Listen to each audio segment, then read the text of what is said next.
But as you can see, I have not been opening my mail. This is improving my mood. It's a little bit like seeing your parents make out or something.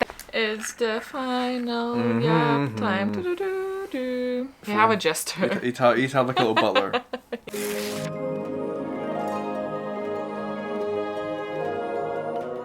Hello, welcome to day 6. This feels ridiculous to start because it is literally after work. You didn't miss much. Zeus is being a loud boy somewhere. What's up, boy?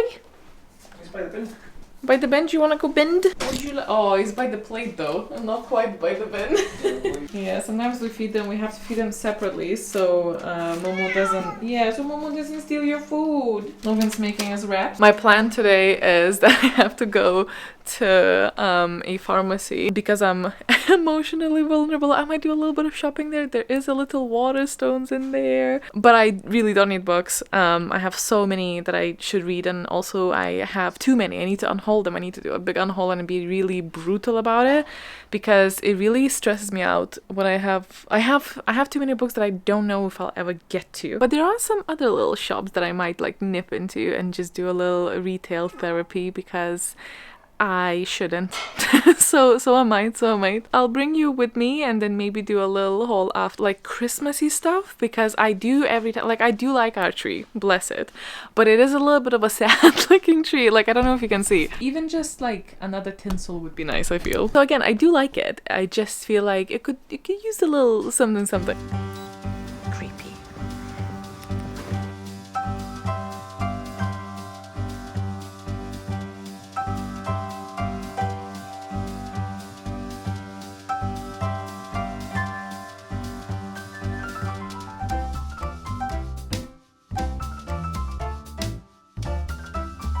I'm so disappointed because there's no like Christmas ornaments. There were a couple and they're all glass. What happened to people catering for people with pets and kids?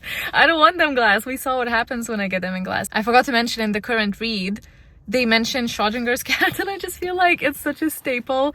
If you're reading a time travel book and you actually don't get that mentioned, I feel like it's such a rarity. You have to like tattoo the name of the book on you because it's so rare. So that's the way the point scoring works. If you score too high, so I win. I start this one. Right. Yeah. So to win, you would need an 8 or a 9 Yeah. of the bells, or a 10 of the bells, or the monarch of the bells. So 4 bells. Mini cat. So you I get got 6. 6 points. I was gonna see And to I write it get down, but we don't. 3. I am so behind on updating you. It's actually day 8. But I kind of don't want to talk about that. I have now last night also finished the book finally, so at least we have one book read. I think other than that, it has just been struggle towns. You know how I was complaining that I don't have enough space on my shelves? I am here to perpetrate that issue. Well, to be honest, it doesn't, like, I've always had these. I've just not been opening my mail. So I thought, let's just open it together. It'll be a fun bonding activity. So I have a lot of boxes, and I actually have more boxes here behind me because it didn't feel safe piling them on any higher. A lot of them you can see are from Fairy Loot. I work at Fairy Loot, so I get the option to have the books sent to me just before you come screaming at me. I do then have an Illumicrate book only subscription, which I believe I have 2 of right here.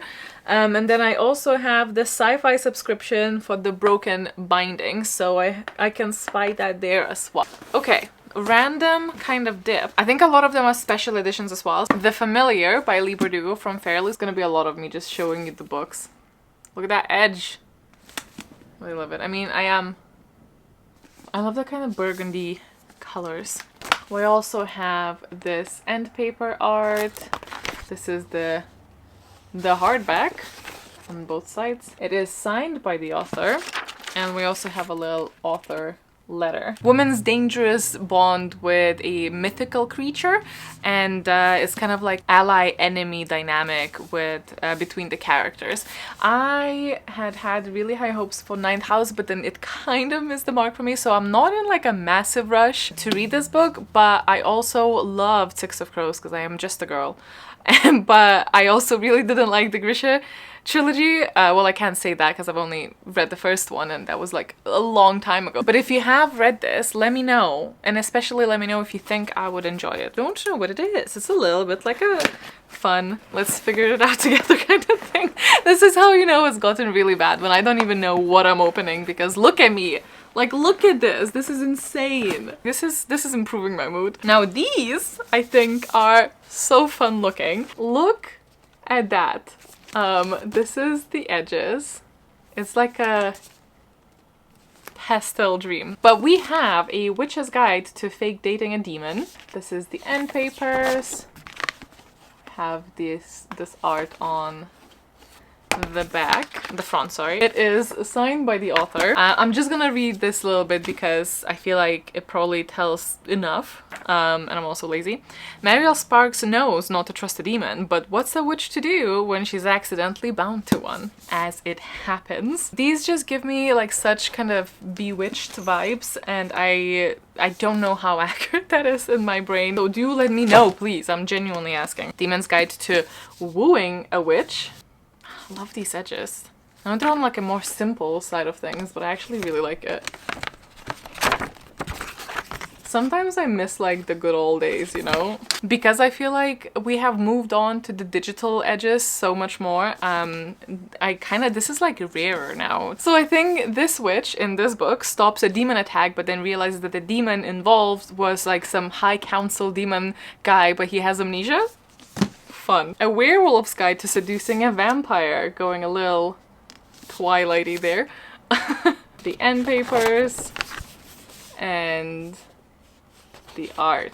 I think this is another one where they like kind of get bound together. So this a werewolf gets supposedly possessed crystal online. The girl is the vampire. Thanks to an evil witch, she's been stuck in a crystal. Devour each other or kill each other if they were not bound together. And who knows? It may turn into love, it may not. But I love how these look like. They look so fun. I'm clearly like just in that kind of mood at the moment. Very excited to hear if you have opinions. I'm gonna go for this one because I'm afraid this might fall onto me. This is another set. And oh god. Jesus, I would really like for you to not try and jump on these or climb on these.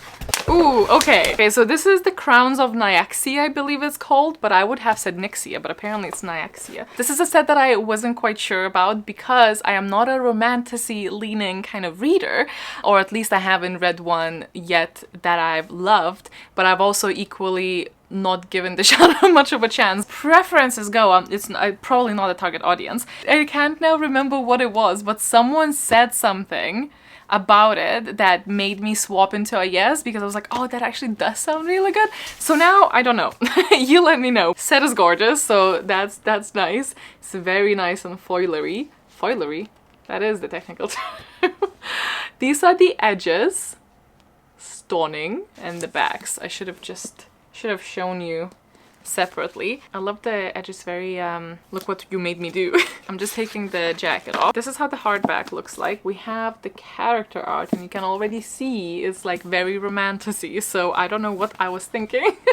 There was a good reason, I just can't remember. It was definitely someone saying something that literally convinced me. Although this blurb, and I know it's a comp and people don't always love comps, but The Hunger Games meets vampires in the heart-wrenching epic fantasy romance of dark magic and bloodthirsty intrigue from best-selling author Carissa Broadbent. I am a Hunger Games girly. The adopted human daughter of the Nightborn vampire king, Oriya carved her place in a world designed to kill her. Her only chance to become something more than prey is to enter the Kijari, a legendary tournament held by the goddess of death herself. I love the colors and these, that sound. Taking the jacket off, this is the art on the book, and these are the end papers.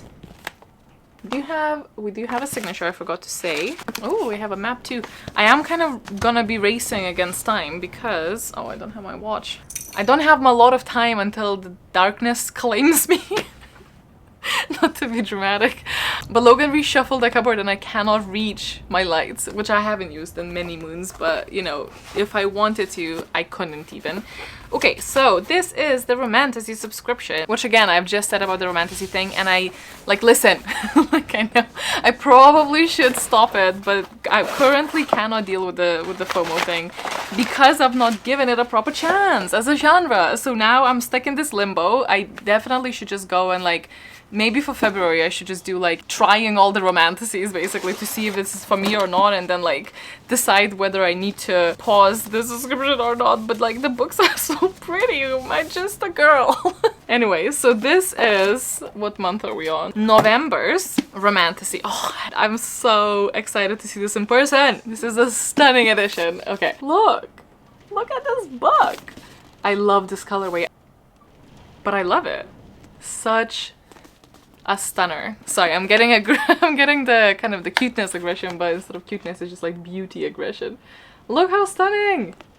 We have the foil elements, the reverse, and then look at this. It's actually not that big, like page-wise, so maybe I should just attempt it. Variation of the trade. Follow Tamsin as she pretends to be a royal and marries a famed dragon slayer. However, when the truth is revealed and dark secrets are exposed, magics thought to be long gone are awakened and threatened the peace of the kingdom. Obviously, it is kept vague, but it is, yeah, it's signed by the author, and we also have an author letter. It's so pretty. I definitely need to just, I think we have decided I need to do a Romantasy review test. Is this genre for G or no? But I'm genuinely terrified of that. That just sounds like it could go so wrong. Okay, I'm gonna variate it. November's adult fantasy. I'm so excited for the epic subscription coming up. That is very exciting. Ooh, and I am also very excited about this book because I sampled it a little bit and really enjoyed what I read. It's one of those that I definitely want to restart and actually give it a proper go. But it is The Teller of Small Fortunes. The bag. It is stunning. I mean, I know I am biased on this one, but like still really beautiful. I feel like the light is really not in my favor currently here. Are you ready? Are you ready? Because I don't think I was ready to see this in person. Oh my god. Okay. Look at that.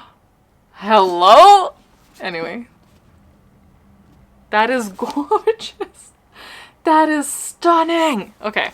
Okay, let me calm down. But not before I show you these. Look at the end papers. These are my favorite type of end papers, which I know is not necessarily a popular opinion. I personally love it when we see more of a scene and the characters are still there, but they're small.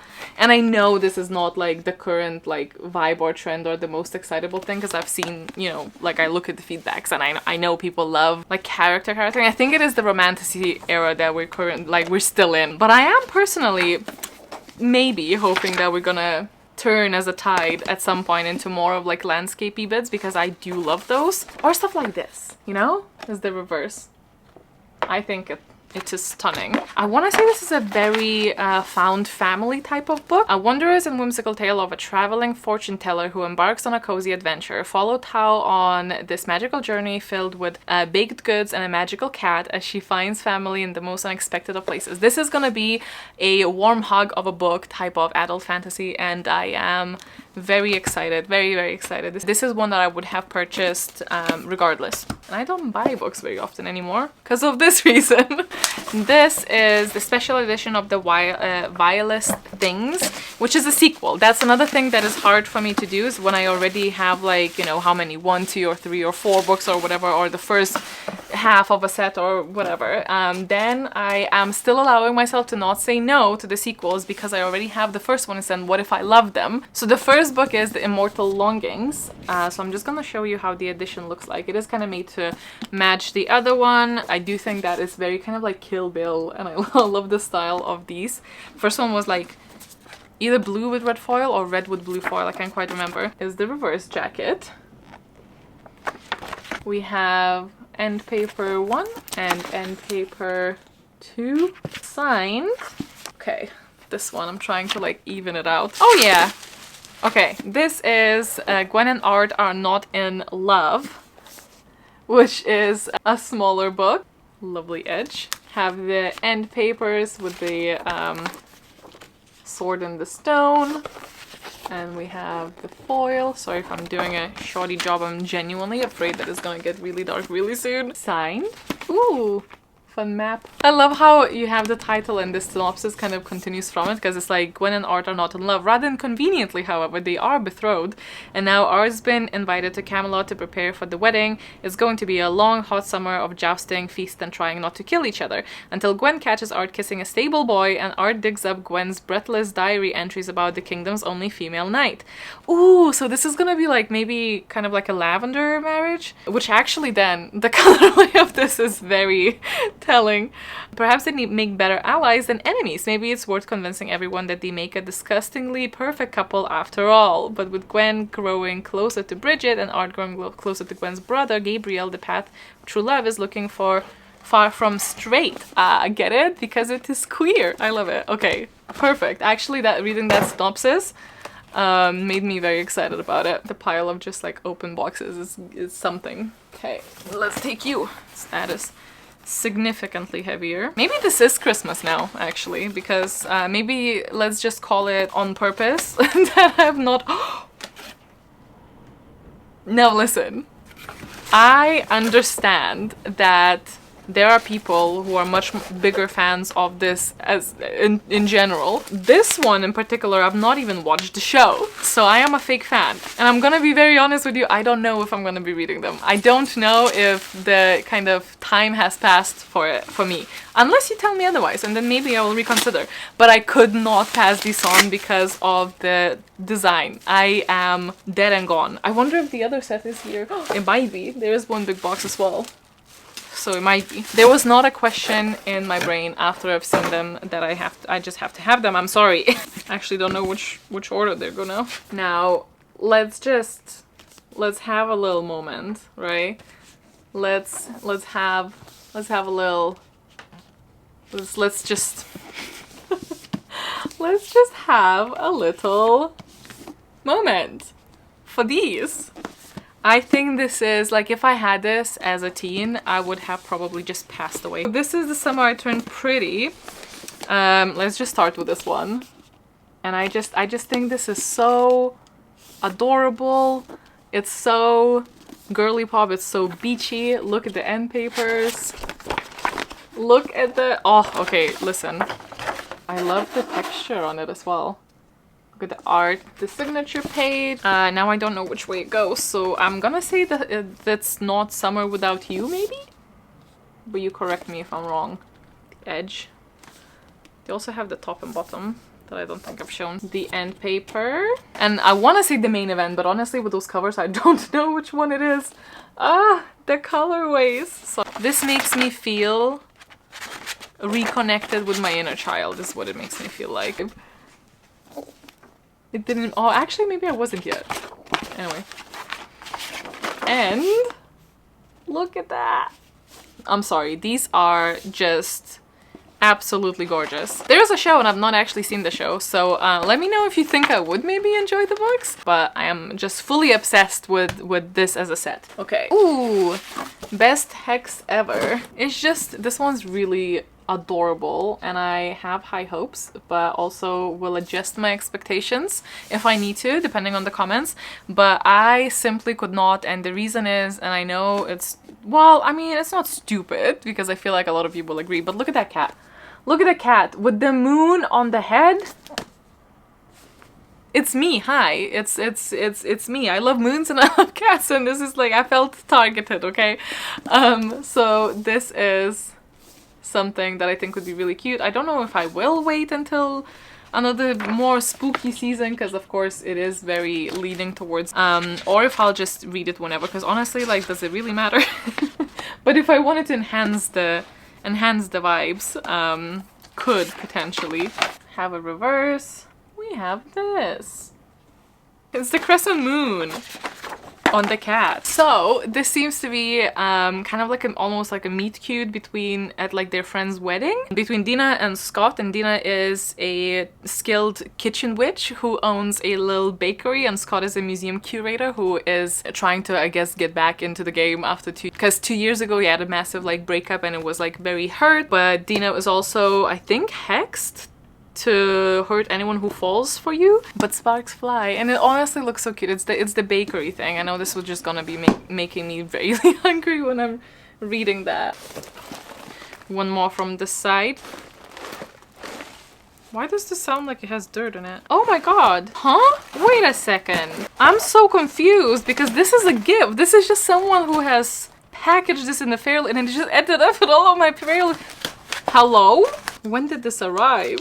Oh, Jessica! Oh my god. Oh, I fucked up. When did this come in? Oh, okay, so maybe not that long ago. Okay, so anyway, that's private and unrelated. Continue on. I can't believe I almost just left that there for an eternity. Okay. So this is actually the November YA full box from Fairy Loot. So I guess I'll just unbox that for you as well. But we have the Crimson Moth mug, which is illustrated by Loloco, who I absolutely adore. But this is the mug. And we have like a pinky... Oh, I can't really show it because of the light, but yeah, you can kind of see there. Like a soft pink, dusty pink, and beautiful. Then we have the next calendar. So this is for the 2025, and it's the calendars that we do at Fairy Loot that are like a stand-up cards that you swap out, but it's like a print on the other side. So when the year does finish, you can still keep them as collectibles. And this is for the world of Stephanie Garber. Once Upon a Broken Heart, Caraval, kind of wooden standee where you just slide in a card. So, and then on the other side you have the actual art print, but you have like foiled print on this side, and it's like nice and thick. So I'll just quickly show you the cards actually. So I'm just gonna talk awkwardly style shuffle these. I also realize I don't know which side to like do it so you can actually see it. But loads of cards, obviously. Loads of them. Oh, and I almost forgot it has gilded edges. For fancy, something I'm actually really excited for is this kitchen towel. But the kitchen towel that looks like you could... The idea was for this to be like a momentum from the actual fandom, like if you went to this world and then stopped by the shop. So this is like the memento from there, and this has the kind of menu of all the foods that are like mentioned in the book, which is Kingdom of the Wicked. And the idea again was that kind of like very vintagey, nice Italian type of decor. Letter opener, dagger replica. This one is from Book of the Month, which will be for She Is Wrath, and it is a replica of the sword. Can keep like... There you go. I hope you got yourself a drink or something, because obviously this is a lengthy one. We also have the magnetic bookmarks for Deadly Education. We have a little potion bottle and a book. It has that like nice velvety feeling to it, the soft touch book. Beautiful. The edges, it is really getting dark now. I need to hurry. The end papers. The actual book underneath. Lots of foil. And the design, which you can see here. End paper on the back is different, so let me turn to that. The signature page, the author letter. Lastly, the reverse. Oh my god, my legs. Thrilling South Asian fantasy about love and vengeance, following a girl determined to enact her revenge. This lover-to-enemies tale is filled with twists and turns, from prison breaks and revenge plans to intense chemistry and new friendships. And we also have the 2 tarot cards in this month that are for the Book of the Month of the characters there. Oh, sorry, and the bookmark, of course. We're not even done yet. This is gonna be, actually, this is quite good because I didn't have a lot of footage otherwise. And now we're sat here for a long-ass time. It's adult fantasy, right?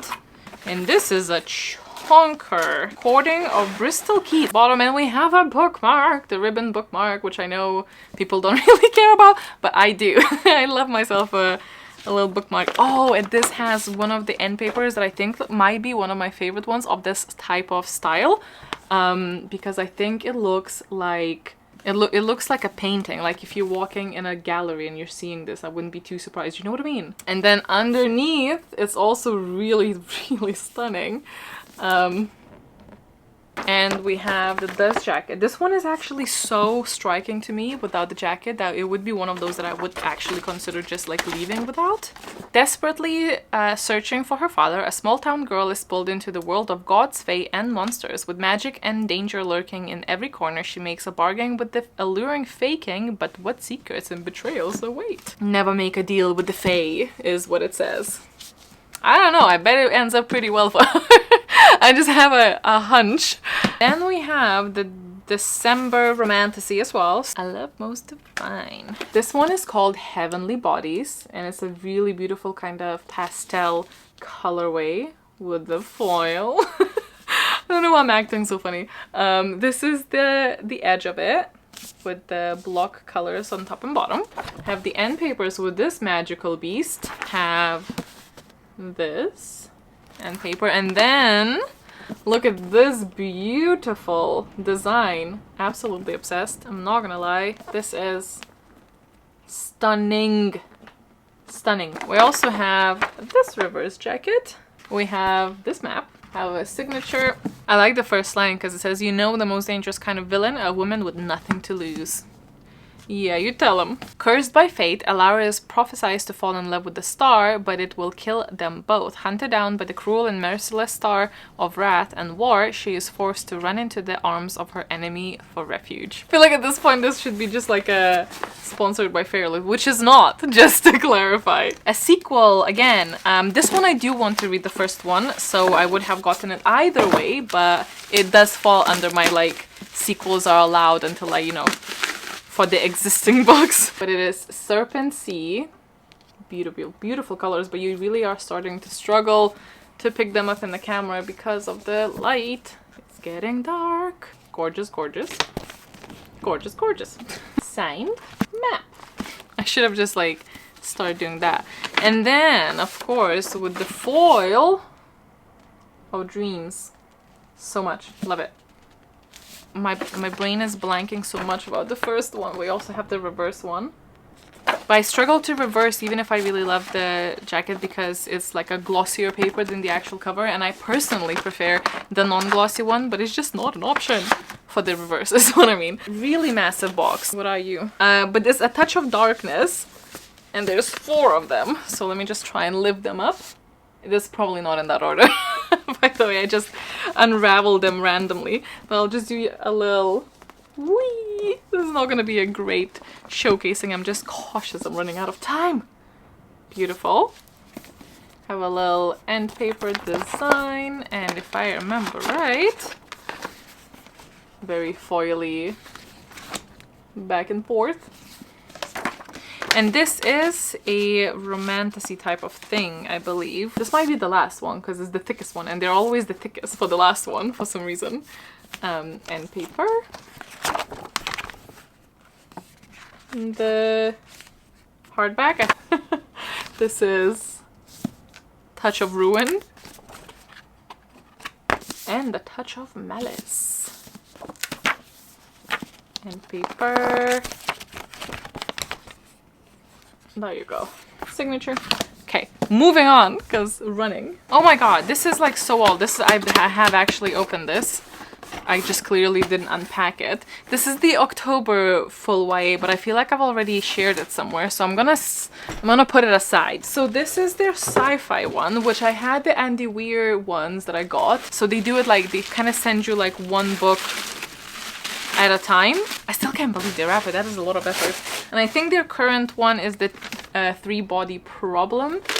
Second one for that, I think it's a trilogy actually, I'm not quite sure. And it has a very spacey outlook. I do love the Andy Weir ones. I wish the Project Hail Mary wasn't in the colors that it was, but I'm happy to have it because it's one of my favorite books of all time. Ooh, fancy, fancy. Really like the first end paper. Tag that one. Really cool. And then lastly, I have 2 Illumicrate boxes. Which one's which one? The Last Hour Between Worlds. It looks very almost literary. Do you know what I mean by the design? We have a signature. We have the end paper. Oh, I saw foil. We have another end paper. I like this one. Ooh.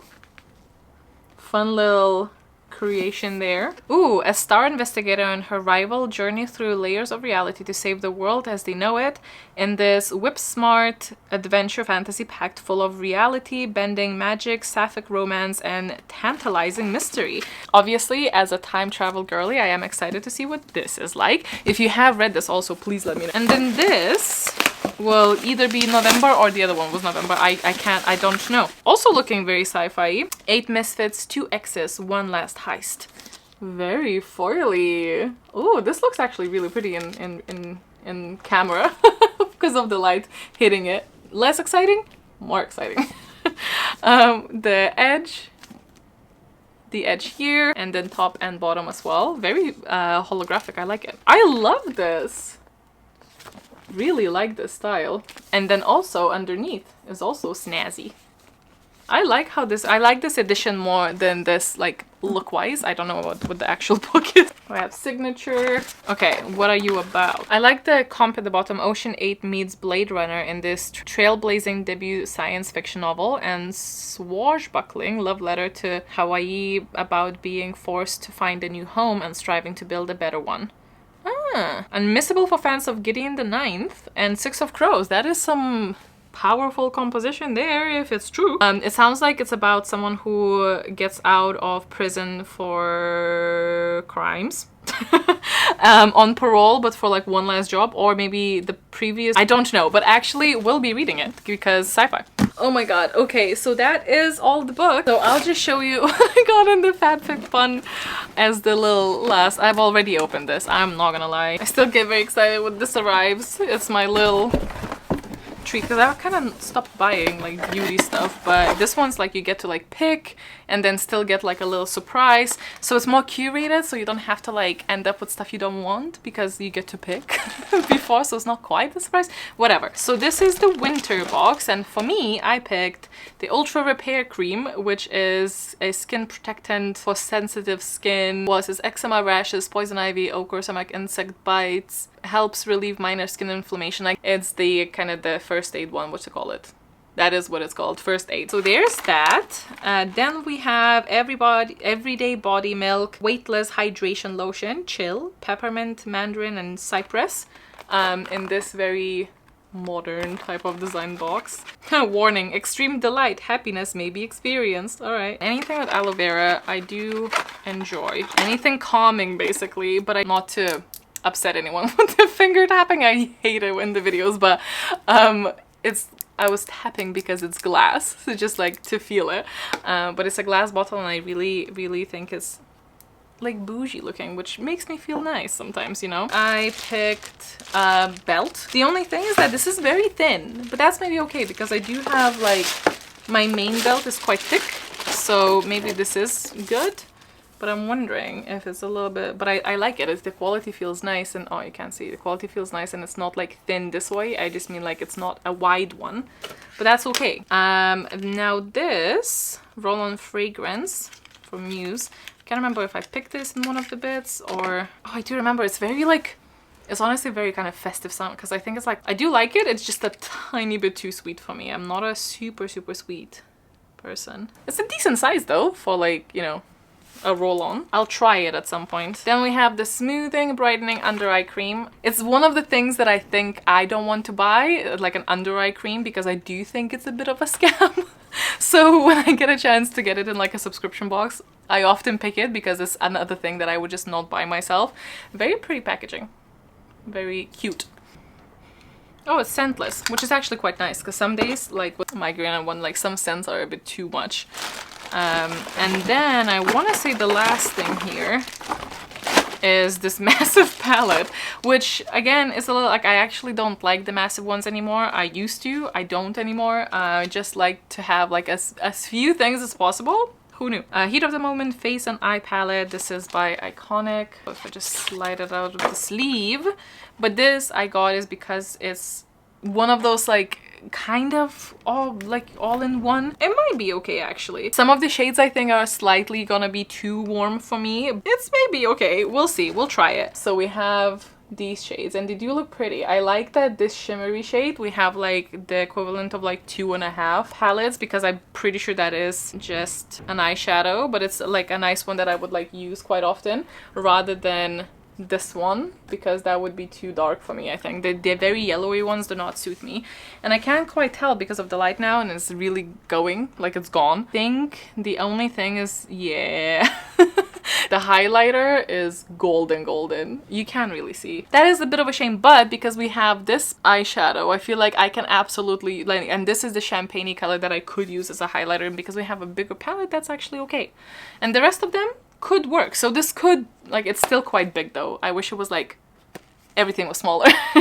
So maybe not for travel, but it could be a good like addition to the everyday kind of thing. I love this one. Makes me feel a little bit more bougie, I guess. Congratulations on surviving this. It genuinely is now getting dark, so I am gonna move. Do you want to see the unfortunate consequences? There's so much to solve here. It's insane. A bit of a less fun part of that, but I also need to update you on the reading and everything, and maybe pick another one. I don't know what's happening, but okay, I'm gonna go. Okay, so the book. I can't believe that it's only one book, but you know what? I was reading it physically, and I kid you not, I feel like I've not read anything physically in a very long time, and it was actually quite nice to just like, well, I say it was quite nice, but genuinely I was just like not well enough to do anything else. Anyway, I don't quite know exactly what to think of this book. I enjoyed it for the premise. I really enjoyed the concept of, you know, going back in time and the entire setup being very much focused around motherhood. Motherhood turned out to be a topic overall that I find myself saying that I don't normally care for, but then end up having a lot of my favorite books heavily relied on. So I clearly do, despite obviously not having any personal experience with that. But that just shows you that you don't need to relate to like topics or discussions, and sometimes I do find it quite funny. Of course it adds, like when I'm reading about someone with chronic pain or conditions and disabilities, I do feel seen but empowered and validated, but you don't need to have experience in that, you know. Another book that comes to mind is Fifth Season. Overall, obviously not the entire point, but a massive part of that is the theme of motherhood. Anyway, motherhood and family life was a big one in this one as well. We do also follow her relationship with the husband. At like around 30% I suspected a thing that didn't happen actually, which was quite nice. Around 40%, because I was keeping tabs. I also would like to follow up that I wasn't trying to predict anything. I just can't help it sometimes. Of course, you're reading it and you're like, oh, what if it's leading this way? I don't know if anyone else gets like that, but I wasn't sitting there trying to come up with like things. I was happy to just vibe, but you can't help it sometimes.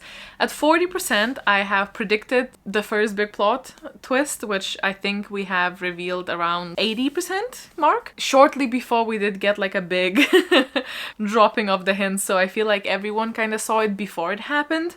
And I do appreciate actually when books do that, because I think it gives you that little itch of like, oh my god, I think this is what's happening, and then you learn.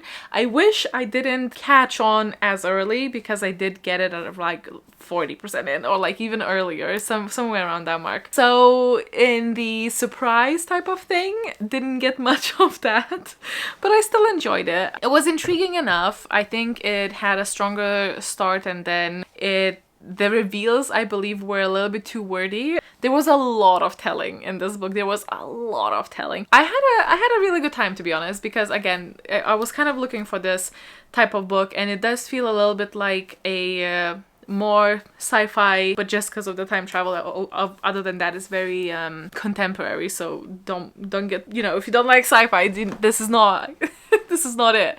It's not what you're thinking about. It felt a little bit like an airport bookstore type of book, which is exactly what I kind of wanted. So again, I appreciated the themes. I think my personal biggest criticism of this would be the writing style. I am not very picky, honestly. I don't think that I am very picky when it comes to the writing style, but this felt really clunky. On one hand, it was nice because it was very simple and easy to read. On the other hand, the prose felt so simplistic, but also sometimes just very repetitive. I do understand that a couple of those repetitions were probably hints, or so I thought, until other people also were quite repetitive, and then I was like, I think that might just be the writing style. First of all, I thought it was doing something clever, and then I realized I think that is just the overall vibe. I think it could have been a little bit more polished and a little bit more elevated, where the writing style would have been a little less unpolished, I guess. I also didn't quite believe, I mean, like, I saw it, but I didn't quite believe the way that the main character kept like talking or describing her husband. Struggle, I felt like the way that it was described, it just made me a little bit uncomfortable, to be honest. But not in any, like, there were no explicit scenes or anything like that I can remember, actually. So not in that way, but it was just a little bit like, it's a little bit like seeing your parents make out or something. It's that kind of feeling, like a little bit uncomfortable. Like, it's fine and I support it. Like, it's great, like, fantastic job, but I was just like, I felt like I was, I don't know. But yeah, overall, the writing style, I feel like, was the downfall to me. Towards the end, I think that the point, or the kind of quote-unquote moral of the story, which I can't really say, but it did kind of had like a little moral, or like, this is what's happening. I feel like if the entire book was 50 pages shorter, I think it could have benefited it, if you know what I mean. It just felt like some scenes were too descriptive, but also we were moving between scenes very quickly, so it felt like we're missing on the impact by the descriptions of the scenes that are supposed to be snappy, you know, and I felt like sometimes it lingered more than it needed to, even though you would feel like everything is moving really quickly. But I feel like 350 for a thriller is like the good sweet spot when you know that it's not gonna like drag on too much, for me at least. But as very evidently, as you'll see, because I have not gone really far with the reading this week, as a somewhat not the fastest reader, I think I am at a heightened risk of things dragging for me, because it just naturally takes me a bit longer to get through things, so I'm at a higher risk of getting bored, let's just say. That being one from my personality, but then also two just from the simple fact that I'm just spending more time on a single page than other people. I say that, but I'm pretty sure I'm pretty average. It's just like the groups that I hang around with, like, everyone's much faster. I think it's gonna be like a 3.5. 3.5 feels like a correct one. So we have done one shop, and for some reason Devanti has turned a little bit suspicious and only seemed to have gone to Shank and Shoal. Shoal and Shank and Shoal, which is a little bit of a dodgy one. So I don't know what's up with her this time around. And I only have today and tomorrow technically left to read. And genuinely, I think this is it. It was a one and done for this. I think I'm going to start my next read, which is going to be, I technically have already started it, but I think I have to restart it, because I was listening to this when I was like sorting my hair and doing my makeup, but I think I had too much going on in my head that I didn't hear anything. And I do have this physically, so I might actually just swap back to reading physically, but I do also want to crochet, because I'm so behind on that. So I might just restart this as an audiobook. It does sound good in an audiobook, so you know. But this is our last book club with the Patreons for this year, which is very exciting, because I've seen so many of the Patreons actually really love it and have given the book 5 stars that my expectations have risen, let's just say. But the book is The Tainted Cup. So it's another mystery thriller, I think, but this one is with like fantastical elements. I don't actually particularly know what it is about overall. That's that. And I am gonna go eat something, and I have actually tidied and like crushed the boxes and put them away for us to take down to recycle.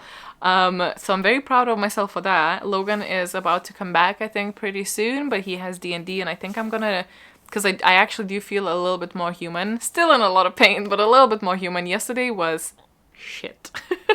I broke down so badly. But partially it was because of this GP saying weird things that I've never met them as well. And they completely just through this like wild guess at what I have and saying that they have someone else and they could never find, like they are also in debilitating pain and they sadly nothing works for them. And I was like, did you find anything that does? And they said like, no. And then probably caught what they just said to me. They were like, but you shouldn't give up just yet. And I was like, okay, this was a really, really bad day to hear that. I didn't say that to them, but it took me like hours to collect myself afterwards. That was a really bad... anyway, trying not to give up just yet. Maybe later, but not yet. I might have some sprints with people. I feel like it's been way too long.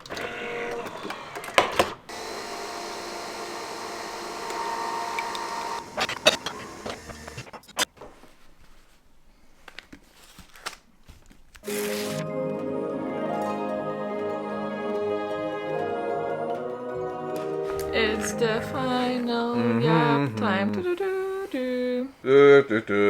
We're socially distancing slightly because Logan decided to get disease just for the break. I do have a question, so you don't have to pick it. But the question is actually from me asking in the last video for Yap questions. I really like this one because it says, what would your cat's characters be like in a fantasy novel? What would they look like? What powers would they have? What profession? What would their animal companions be like? What would they collect? A pet for a pet. What would their passionate rant topic be, and so on? I love that. I love that question. What do Momo you do, Zeus? Momo would probably be that little soft boy character that's always crying and be like, I can't do this. Like little fucking mage boy holding a staff, being like, Daddy, help. Spoiled little rich boy character. Oh, so unlikable though. But Momo is so likable. No, I think he'd be one of those characters that you start off being like, I hate this little guy, and then he grows on you, and you're like, he's trying. It's nice, yeah. I think Zeus would be, if he wasn't like a stereotypical kind of book, Zeus would be the main character though. He would be either the main character like Kaladin, like all tortured, would be like very angsty. He's an important ginger.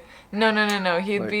He's giving dark-haired character. So for me, it would be like either Kaladin type of like main character, tortured one, was always like screaming and like being like all serious looking when he's not. And if we're going like more YA, he'd be the broody, dark-haired love interest out of the two. And Momo would be the fucking annoying, spoiled, rich, blonde character. Oh. No, you're wiggling away. Release. Momo would be the blonde love interest. That's like a spoiled prince comes from privilege, and Zeus would be like Momo, the guard. Yeah, Momo was Haru. Zeus Momo's just giving spoiled really, and Zeus is just giving dramatic. So he's just baby. He's angsty, and then Momo is like spoiled. I come from like pet me. And if they had a familiar, if they had a pet, Momo would have a familiar that looks like him. Yeah, like a little white like cat, little specialist breed cat, Momo, carry about in like a little bag. And Zeus, I think, would have like a big wolf, big dog energy. Yeah. Zeus would be one of those like characters I think that would like refuse help though, like would be so annoyingly angsty, but then whenever someone offers genuine help, he would be like, no, I will do it myself. For like no reason. This is my journey to make. Zeus would be the miscommunication as he tears open the fucking bathtub to go into the walls. This is my journey to make. So I go on this quest alone. Because Momo's like, you do this for me. Yeah, Momo would hire people. He would be like, I will buy help. Little baby. Hang on, let me just flip you. Baby me. But he wouldn't be a villain though, that's the thing. No, he's not a villain. He's just the one like, he's just a spoiled boy. He's like, how much could a banana cost? $15? Yeah, out of touch a bit. But you can see by the fact that I did this with Zeus and just was like, I'm gonna crawl away. Yeah. And I do this with Momo and he's like, hello. Yeah. He's been like sitting on me all morning. Momo would probably be ranting about some sort of lack of something that he wants. Like his rant things would just be like something slightly inconvenient. Like, oh, I do not like how dirty the floor is here. Something frivolous like that. Like my crown should have more jewels. Like why did the other one have so many? I wish to eat this chicken. I changed my mind about Momo, what familiar he would stop. have. Momo wouldn't have an animal familiar. He'd have like a little guy with a moustache that would carry all his shit for him. Have a jester. He'd have like a little butler. Yeah. We're not painting Momo in the best light. His familiar would be a person and he would be like, come on. Yeah. but it'd be like that trope where like the butler is more competent than the boss. I think Zeus would be ranting about incompetence of other people, even though he would be maybe wrong. He'd just be very like, I feel like he'd have such strong opinions, and not all of them would be logical, but he'd act like he's very logical. Man character. Well, he is the dark-haired protagonist, love interest. That is like not the prince, but the guard. If we're going by the stereotypes, he is one of the people, but he actually is not quite one of the people, really. And if they had powers, I think Zeus would genuinely be more so literally like Stormlight. It would be more like honor and actually fighting, like what do you call it? Like physical fight. Martial arts. Yeah, like battle, like physical, like super strength. But if you had like some magic, it would probably be like imbued sword and like maybe more collecting magical items to help him in the journey rather than like magical himself. And Momo would just make sparkly stuff like fly around. Like he'd just be like, oh, I would like, and also like summoning food. He's just a little mage cleric thing. Yeah, he would be like a little decorative, caster softball, sparkly, flashy magic. Yeah, some pretty stuff. Yeah. You'd be a very clean guy, though. You would be. He's a very cleansy boy. You would be stylish. I still need to put out the very last door, but it's officially the very end of Lightfall. Well, technically it ended yesterday. Did this go exactly as I would have maybe preferred? No, but you know what? We have survived, and that's okay. Doing like a daily vlog thing with like during a very big flare-up and symptom change type of time, as well as also not having all the days off from work, was just like a stupid idea in general. But you know what, I attempted it, and there's still vlogs, more so than usual. If you were watching, thank you very much. I hope you enjoyed it. If you were participating, I hope you had a lovely time. Please do let me know what was the best book that you've read in this Lightfall season. I'm gonna skedoodle post the last door, where I'm gonna also give you a little festive screensaver for you if you want to, like a wallpaper screensaver. I don't know, what are the kids calling it these days? Already started working on the year in Eldia thing. Just a little, you know, I've been sat there like thinking conceptually what I'm gonna do. So I'm hoping to work on that next, and you know, some other end of the year content if I can. Extra thank you to the Patreons who are always so supportive and so patient with me and so understanding. I really just appreciate them so much. I will see you in the next one, hopefully very soon, and yeah, bye.